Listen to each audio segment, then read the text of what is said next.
At yan, inabot na nga kami ng gabi sa aming pag-uwi, kaya napagdesisyon na ng grupo na dumaan na muna kay Pastor Chris upang tayo ay dun muna magpalipas ng gabi. Ay ito nga po palang nakikita nyo ay first floor ng Ginubatan Seventh-day Adventist Church. Agad naman tayong inasikaso ni Pastor upang tayo makakain muna bago tayo tumulog. At yan, napakabait ng mag-asawang ito dahil talagang tinanggap ang aming grupo ng maligaya. At nang matapos ngang may panalangin ng pagkain ay tayo ay nagkaroon na ng masayang salo-salo. Bago tayo matulog, tayo ay busog. Ayan, maraming salamat kay Pastor at sa kanyang may bahay. At kinaumagahan naman, magang-maga ay tayo ay nagbasa ng morning devotional at nagbigay na rin si Pastor ng magagandang mensahe at inspirational na mga salita upang tayo ay patuloy na manatili na maglingkod sa may likha.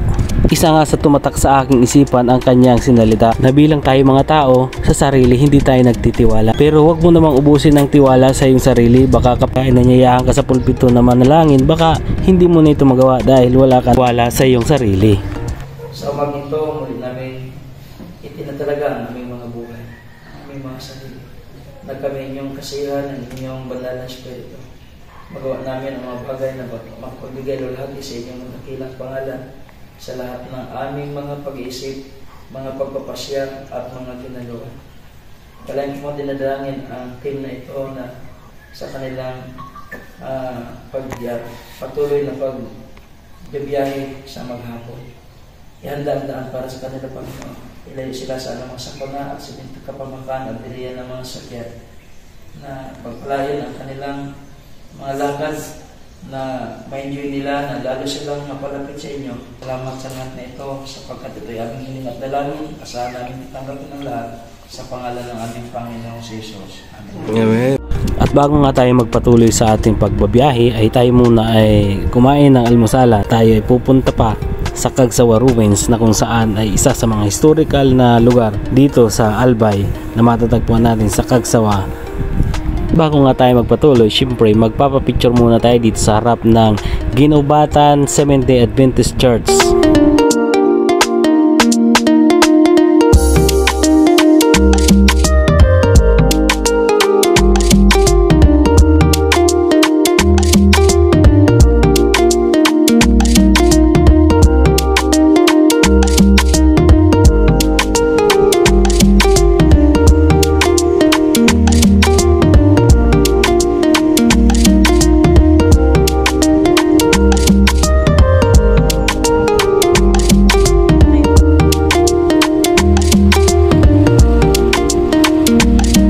Yan, tayo nga ay pupunta na sa Cagsawa Ruins. So dito sa part na to kitang kita natin ang Bulkan Mayon. Kaya guys, tara, punta na tayo sa Cagsawa Ruins.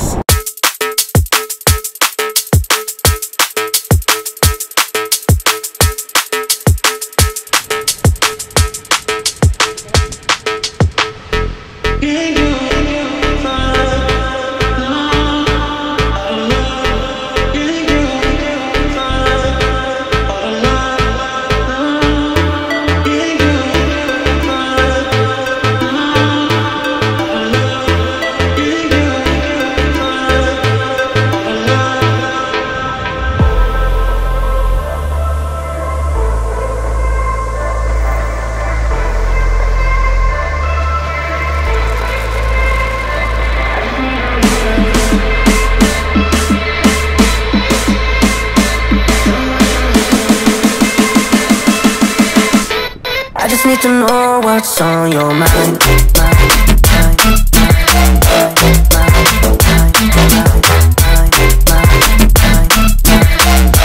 You can call my name, I'll be alright.